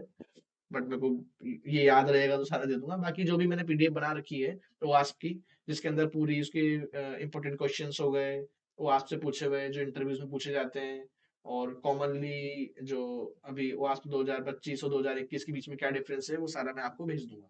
ठीक है। तो अब आते हैं अपन ओवास 2025 पे। तो ओवास 2025 जो है ना उसके अंदर कुछ चेंजेस हुए हैं, मैं बताता हूँ क्या चेंजेस हुए हैं। ये देखो, ठीक है? तो ओवास्प 2010 आया था पहले, ठीक है? जिसमें इंजेक्शन था, cross site scripting, broken authentication, insecure design, object reference, वही आइडोर जो मैंने बताया था, जो कि आइडोर अब मर्ज होके चला गया था ब्रोकन एक्सेस कंट्रोल में, ठीक है? ये सारी वनरेबिलिटीज थी। फिर ओवास्प 2013 आया, फिर इंजेक्शन हो गया, ब्रोकन ऑथेंटिकेशन हो गया, ये XXE XML इंटरनल ये नई वनरेबिलिटी आ गई। उसके बाद फिर ओवास्प 2017 आया, जिसमें इनसिक्योर वाली जो वनरेबिलिटी है ये इंट्रोड्यूस हुई। 2021 में इनसिक्योर डिजाइन आ गई, नई एप्लीकेशन, ये सॉरी वनरेबिलिटी। फिर ये सॉफ्टवेयर डेटा इंटीग्रिटी फेलियर वाली नई आई जुड़ के, ये नई वनरेबिलिटी आई थी 2021 में जो मैंने आपको पढ़ाई। और SSRF नहीं आई थी। अब 2025 में दो नए आए, सप्लाई चेन फेलियर, और ये लास्ट वाला miss handling of exceptional conditions. ये दो नई वनरेबिलिटीज हैं जो कि इंट्रोड्यूस हुई है 2025 ओवास्प टॉप 10 में, ठीक है? तो बाकी सब कुछ सेम है, देखो, broken access control, security misconfiguration, cryptographic failures, injections, insecure design, authentication failure, software data integrity, login alerting. ये लॉगिन अलर्ट वही है, लॉगिन एंड मॉनिटरिंग फेलियर जो मैंने बताई थी आपको, ठीक है? ये पूरा डिफरेंस है। ये मैं आपको भेज दूंगा, मेरे को पर्सनली आप इंस्टाग्राम पे DM कर सकते हैं हैकर तत्व पे, तो मैं आपको ये पूरा भेज दूंगा। ये मैंने ही बनाया है पूरा, बेसिकली पूरा। तो इसमें मैंने पूरा डिफरेंस दे रखा है कि 2010 और 13 में क्या डिफरेंस, 17 में कौन सी वेनेबिलिटीज आई, कौन सी मिक्स हुई, क्या क्या चीजें वहां से रिमूव हो गई, क्या क्या उसमें आ गई, आप पूरा इसको पढ़ सकते हो, ठीक है? कैसे क्या हुआ पूरा। उसके बाद 2010 में 13 में देखो ये आया, ये मैंने बताया, तीन चीजें आ गई। तो ये पूरा मैंने बना रखा है, तो मैं आपको भेज दूंगा। तो अब अपन 2025 वाली वेनेबिलिटी पढ़ते हैं, क्योंकि 2021 के साथ साथ 2025 की पूछी जाएगी। पहले तो 2025 की पूछी जाएगी, लेकिन ये मत सोचना दोस्तों कि जो बाकी वनरेबिलिटी से पुरानी है ये नहीं पूछी जाएंगी। 2013 और 2000 ये 10 वाली ये भी पूछी जाएंगी आपसे इंटरव्यू के टाइम पे, तो पढ़ना सारा ही है आपको। लेकिन 90% चांसेस है कि आपको 2021 और 2025 की पूछी जाएंगी। 2025 की पूछी जाएंगी कॉमनली। तो ये तो डन है कि मतलब पूछेंगे पूछेंगे, क्योंकि दो नई आई है, ट्रेंडिंग है, तो ये पूछेंगे ये दोनों। तो चलो अपन पढ़ते हैं अब ये वाली वनएबिलिटी जो कि है ये सॉफ्टवेयर सप्लाई चेन फेलियर। अब सॉफ्टवेयर सप्लाई चेन फेलियर क्या होता है? तो ये बिल्कुल ऐसा होता है जैसे आपके घर बनाने के लिए बाहर से सामान, ब्रिक्स, सीमेंट और पाइप्स आप लेके आते हो, ठीक है? आप घर बना रहे हो, आप बाहर से ब्रिक्स लेके आए, और आप सीमेंट लेके आए हो, आप पाइप लेके आए हो, है ना? और जो ब्रिक्स हैं आपकी वो खराब आ गई, तो अगर अर्थक्वेक आता है, थोड़ा सा भी कुछ होता है, तो आपका घर ढह जाएगा, ठीक है? दूसरा एग्जांपल मैं आपको लेके बताऊं तो ऐसे बताऊं, हाँ, मान के चलो कि आपने एक लॉक सिस्टम लगाया है अपने घर पे, ठीक है? अब लॉक सिस्टम ऐसा लगाया है आपने कि हर जगह CCTV लगा दिया आपने, सब कुछ, मतलब आपने अपने घर की प्रिवेसी इतनी स्ट्रांग बनाई है, बहुत खर्चा करके आपने घर बनाया है, बट आपने हर चीज अपनी कंपनी की लगाई है। लेकिन जो आपने लॉक लगाया है ना, बेसिकली जो आपने वो फेस रिकग्निशन वाला लॉक से, मान के चलो थंब रिकग्निशन लॉक लगाया है आपने, जिसमें आपने थंब लगाया और उसने वो रिकग्नाइज किया और वो खुल गया, ठीक है? गेट आपका, वो आपने किसी बाहरी कंपनी से यूज किया। अब उसमें कोई ऐसा फेलियर आ जाए, कोई ऐसा अपडेट आए कि अब कोई भी थंब लगा रहा है तो गेट खुल रहा है, तो दिक्कत हो गई। समझ रहे हो ना? तो ये सप्लाई चेन फेलियर बेसिकली ये होता है कि आप जो सॉफ्टवेयर यूज कर रहे हो उसके अंदर कोई API बाहर की या कोई लाइब्रेरी है जो कि मेलिशियस हो गई, या उसमें कोई ऐसा अपडेट आया है जिसकी वजह से वो खराब हो गया, तो आपकी पूरा सिस्टम या पूरा सर्वर वल्नरेबल है। आपने आपकी पूरी वेबसाइट तो सिक्योर बना ली, समझ रहे हो बात को? आपने आपका पूरा सर्वर सिक्योर बना लिया, आपने आपकी पूरी वेब वेब एप्लीकेशन अच्छे से बनाई, पेन टेस्टर से पेन टेस्ट करवाई, सब कुछ सिक्योर करवा लिया। लेकिन जो बाहर से जो APIs यूज हो रही हैं या लाइब्रेरीज आप यूज कर रहे हो, कोई AI बॉट यूज कर रहे हो, वो तो गया। अगर वो AI बॉट के अंदर कोई वनएबिलिटी आ गई, तो उस वनएबिलिटी के थ्रू तो अंदर एक्सेस ले सकता है आदमी। अगर कोई एपीआई है जो पीडीएफ जनरेट करता है आपकी वेबसाइट पे, ठीक है, अगर उसमें कोई वल्नरेबिलिटी आ गई एपीआई के अंदर, तो मैं पीडीएफ अपलोड करने की जगह अगर मैंने कोई रिवर्स शेल अपलोड कर दिया, तो मैं आपकी सर्वर का आरसी ले सकता हूँ, रिमोट कोड एग्जीक्यूशन ले सकता हूँ इजीली। तो ये वल्नरेबिलिटी कितनी इंपॉर्टेंट है, आप समझ रहे हो? आजकल बहुत हो रहा है, क्योंकि आजकल एपीआईज बहुत यूज आ रही हैं और सप्लाई चेन मैनेजमेंट तभी लाया गया है इसलिए, क्योंकि आप देखोगे कि सप्लाई चेन जो है बहुत बूम पे है अभी। थर्ड पार्टी लाइब्रेरीज या कंपोनेंट्स इतने यूज हो रहे हैं वेबसाइट्स में और इतने यूज हो रहे हैं आजकल इंडस्ट्री में कि पूछो मत। तो ये फेलियर इस वजह से होते हैं। मेलिशियस कोड डिपेंडेंसीज बढ़ गई, डिस्ट्रीब्यूशन में टेम्परिंग हो जाता है आजकल। तो प्रिवेंशन कैसे करें? डिपेंडेंसीज को ट्रैक करो, कि रेगुलरली चेक करो कि लाइब्रेरीज अप टू डेट है कि नहीं है, वर्नेबल तो नहीं है। टूल जैसे डिपेंडबॉट करके ओवास्प डिपेंडेंसी चेक यूज करो, वो बताएंगे आपको। सॉफ्टवेयर बिल ऑफ मटेरियल्स को चेक करो। तो ये कुछ तरीके हैं जिनसे आप रेड कर सकते हो। वेरीफाई सोर्सेज, जो ट्रस्टेड रिपोजिटरी हैं उनसे ही डाउनलोड करो।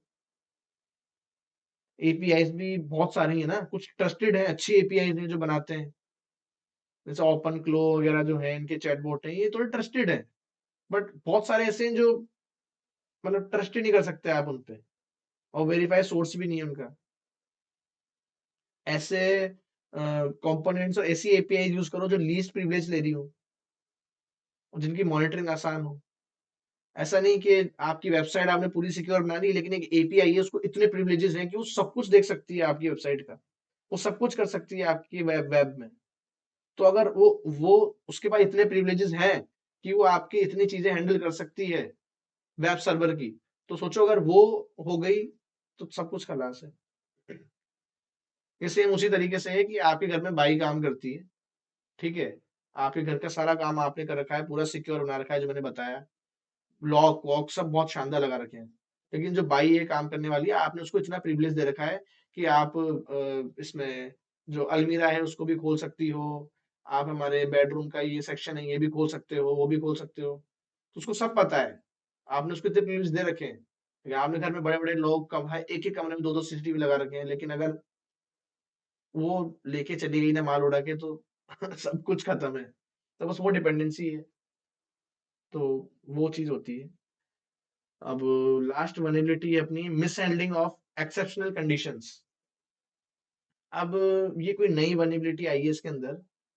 तो ये क्या होती है, बेसिकली सॉफ्टवेयर यूजुअली गलत सिचुएशन या एक्सेप्शंस में कई बार गलत चीजें दे देता है अपने को, ठीक है। आप कोई वेबसाइट पे गए, वो वेबसाइट पे आप लॉगिन करने की कोशिश कर रहे हो, तो लॉगिन करते टाइम आपने पासवर्ड डाला, ईमेल आईडी डाली, लॉगिन करने की कोशिश करी, तो वो फेल्ड हो गया, आप लॉगिन नहीं कर पाए। बट फेल होने के बाद उसने एक वो दे दिया पॉपअप साइड में कि सॉरी, आप इसमें आपकी ईमेल आईडी पासवर्ड से आप नहीं कर पाए, आप है ना एडमिन एडमिन ट्राई करो, हो जाएगा। तो एक्सेप्शन हो गया ये, उसको हैंडल ही नहीं कर पाया, उसको उस सिचुएशन को हैंडल ही नहीं कर पाया, या फिर क्रैश हो जाए वेबसाइट। सिंपल एग्जांपल समझो, अ, तुम एक गेम खेल रहे हो मोबाइल पे, ठीक है, और अगर इंटरनेट डिस्कनेक्ट हो गया तो गेम क्रैश हो गया, समझ रहे हो। और उसके बाद आप जैसे ही आप उसके लेवल 3 पे हो, और जैसे ही आप इंटरनेट वापस आता है चालू होते हो, तो पता पड़ा आप लेवल 99 पे आ जाते हो। वो हैंडल ही नहीं कर पाया उस क्रैश को, उस इंटरनेट डिस्कनेक्ट कनेक्ट जो हुआ उसको वो झेल ही नहीं पाया। या आप ऐसे घर में हो जिसमें इमरजेंसी लाइट नहीं है, फॉर एग्जाम्पल, और आपने सिस्टम लगा रखा है कि जैसे ही फायर अलार्म बजेगा तो सारी लाइटें जलने लग जाएंगी और पॉपअप होने लग जाएगा, सायरन बज जाएगा। लेकिन उसमें एक ऐसी सिचुएशन आए कि वो सारे गेट खोल दे करके, जैसे ही फायर अलार्म बजा सारे गेट वेट खोल दी, सब कुछ उसने खिड़कियां खोल दी, और उसी टाइम पे कोई चोर आके चोरी करके चला गया। तो सॉफ्टवेयर के अंदर भी अगर एक्सेप्शन आ जाए और प्रोग्राम गलत बिहेवियर करे, तो अटैकर उसको एक्सप्लॉइट कर सकता है। और ये फेलियर तब होते हैं जब एरर मैसेज में सेंसिटिव इन्फो जैसे पासवर्ड, एपीआई कीज लीक हो, मिसिंग पैरामीटर्स, प्रिविलेजेस चेक नहीं किए हों, नल पॉइंटर्स, क्रैश या अनएक्सपेक्टेड बिहेवियर दिखाएं। समझ रहे हो? तो ये होता है अपना लास्ट। और प्रिवेंशन क्या है इसके? हर जगह ट्राई कैच या एरर चेक लगाओ। जैसे रोबोट को खोल दो कि अगर कुछ गलत हो रहा है तो ग्रेसफुली रुक जाए। समझ रहे हो? हर जगह ट्राई कैच मैसेज लगाओ। यूजर को यूजर फ्रेंडली मैसेज दिखाओ कि उप्स, ये गलत हो गया, ऐसे करके। एक एक अपन ने सैनिटाइजेशन, मतलब एक अपन ने उसको एप्लीकेशन को बता दिया कि ऐसे बिहेव करो। अगर इस तरह की कोई सिचुएशन आप पे आ जाए तो आप इस तरीके से बिहेव करो। ना कि कुछ आप अंदर का डेटाबेस दिखा दो या कुछ और चीज दिखा दो। लॉगिन सेफ रखो। एरर रिकॉर्ड करो कि एरर्स क्या क्या आ रहे हैं। अगर आप एरर रिकॉर्ड करोगे, एक वेबसाइट चल रही है, कोई सर्वर चल रहा है, तो 1000 एरर आएंगे उसमें। उनकी मॉनिटरिंग करो। उनको एरर्स को, होता है एरर मॉनिटरिंग होती है, मैं मतलब इनसिक्योर की बात कर रहा हूँ। तो उनको मॉनिटर करने से आपको पता पड़ेगा ना कि क्या क्या चीजें एरर आ रही हैं। तो आप उनको फिर अच्छे से सेट करो कि हाँ ठीक है, पर्टिकुलर अगर ऐसा एरर आ रहा है कि हमारी एक वेब वेब एप्लीकेशन चल रही है और उसमें जनरली ज्यादा लोड पड़ गया, तो वेबसाइट क्रैश हो गई, तो एक लिखा आ गया, sorry the website has been flooded with the more traffic, और please come after some time. ये आपने उसको एक एरर को डिफाइन कर दिया है कि अगर ऐसा एरर आपके पास आता है तो इस तरह का मैसेज आप पॉपअप करो या प्रिंट दो। तो वो चीज समझ गया सिस्टम। लेकिन अगर ऐसी एक्सेप्शनल सिचुएशन आपने एरर मैनेजमेंट किया ही नहीं, तो होगा क्या इससे? क्यों? उसने मान लो कोई ऐसी चीज दिखा दी कि आप ट्रैफिक कर रहे हो, ठीक है, आप लॉगिन करने की कोशिश कर रहे हो बार बार, आपने 1000 लॉगिन करने की कोशिश करी, वेबसाइट क्रैश हो गई, ये नहीं दिखाएगा वो दिखा देगा ठीक है आप बार बार ट्राई कर रहे हो, आप एडमिन एडमिन ट्राई करो और आप अंदर आ जाओ। तो ये है miss handling the exceptional condition, weak error handling for exceptional and abnormal condition like network failure. Unexpected inputs can become security risk like leaking sensitive info in error states or system instability। यही जो मैंने बताया। तो ये है पूरे OWASP top 10 जो मैंने आपको बताया। ठीक है, मैंने इसमें दोनों बता दिए आपको, OWASP टॉप 10 सारे। इसमें 2021 भी कवर कर लिया मैंने थ्योरेटिकल पूरा, और उसके बाद मैंने ये भी कवर कर लिया कि उसमें क्या क्या चेंजेस हैं। ठीक है, तो क्या हो गया इसको सिस्टम में। हम्म,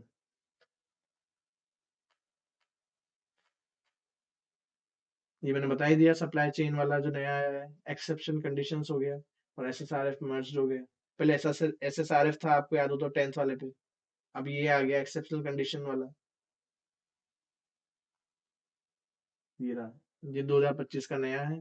broken access control, security misconfiguration, supply chain, जो मैंने आपको उसमें पीडीएफ में दिखाई दिया था पूरा सब कुछ।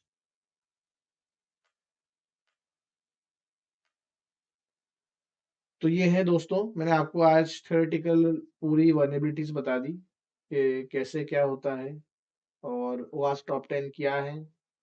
तो स्टार्टिंग से चले तो मैंने आपको बताया वास्ट टॉप 10 क्या है, क्यों वो ऑर्गेनाइजेशन देखती है, क्यों इंपॉर्टेंट है, इंटरव्यूज में आते हैं। एक एक वनेबिलिटी मैंने जितना, मैं उसको बहुत जितने इजी टर्म्स में उसको समझा सकता था, जितने इजी शब्दों में उसको समझा सकता था, उस एनालॉजी से मैंने समझाने की कोशिश करी है। मैं चाहता तो पूरा टेक्निकली भी समझा सकता था ये, बट मैं चाहता था कि उन लोगों को समझ में आए एग्जाम्पल के थ्रू, जो बिल्कुल स्टार्ट कर रहे हैं साइबर सिक्योरिटी में, तो उनको एक समझ में आए कि यहाँ होता क्या है। वरना होगा क्या कि टेक्निकली मैं बताऊंगा तो नहीं समझ में आएगा। हालांकि जैसे अपन अभी आगे सीईएस का कोई मैं वीडियो लाऊंगा या ओएससीपी की सीरीज लाऊंगा, तो उसमें टेक्निकली चलेगा सारा, क्योंकि उस टाइम इतना मेरे पास टाइम नहीं होगा कि मैं सारी चीजें एक्सप्लेन करूँ आपको। तो इस वीडियो को ध्यान से देखना, ताकि हम जब आगे पेन टेस्टिंग में, वेब पेन टेस्टिंग के मैं जब लेके आऊंगा वीडियोस आगे, तो आपको वो समझ में आए। अगर आप ये चीजें अभी से नहीं पढ़ोगे तो आपको समझ में नहीं आएगा। मैं एकदम उसमें बोलूंगा कि आपको क्या यार इसमें इंजेक्शन हो गया, इसमें इंजेक्शन वालेबिलिटी मिल गई, तो आपको ये तो पता होना चाहिए ना इंजेक्शन वालेबिलिटी काम कैसे करती है। मैं कह दूं कि यार इसमें तो है ना, ये एपीआई जो है ये फॉल्टी है, एपीआई क्रैश हो गई, 0 डे हो गया, तो आपको समझ में आना चाहिए कि हाँ ठीक है, सप्लाई चेन का है ये दिक्कत, सप्लाई चेन वर्नेबिलिटी निकली है। क्योंकि जब आप पेन टेस्टिंग करते हो तो पेन टेस्टिंग करने के बाद आपको रिपोर्ट लिखनी पड़ती है एक पूरी। पेन टेस्टिंग रिपोर्ट होती है जिसमें आप पूरी चीजें डिफाइन करते हो पेन टेस्टिंग में। अकाउंट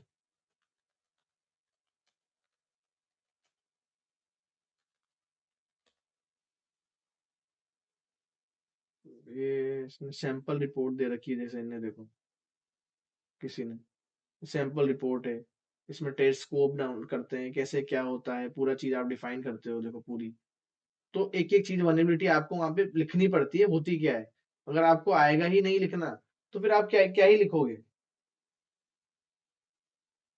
ये देखो, security control, insecure network architecture, lack of patching. ये आप जब लिखोगे ना, जब आपको पता है, टर्मिनोलॉजीज पता होंगी कि होती क्या है, क्रिटिकल 5 मिली हैं, कौन सी कितनी मिली हैं, ये सब लिखा जाता है, पूरा मॉनिटर किया जाता है हर चीज। समझ रहे हो। तो इसलिए आपको मैंने ये सारी चीजें बता दी है, और अब आप इनको अच्छे से पढ़ो, इस वीडियो को देखो, ठीक है। और इसी तरह के cyber security tips and tricks जानने के लिए सब्सक्राइब करते रहना मेरे चैनल हैकर तत्व को, और अपना बेल आइकन दबा कर को इस तरह की चीज आती रहेगी। तो देखने के लिए थैंक यू।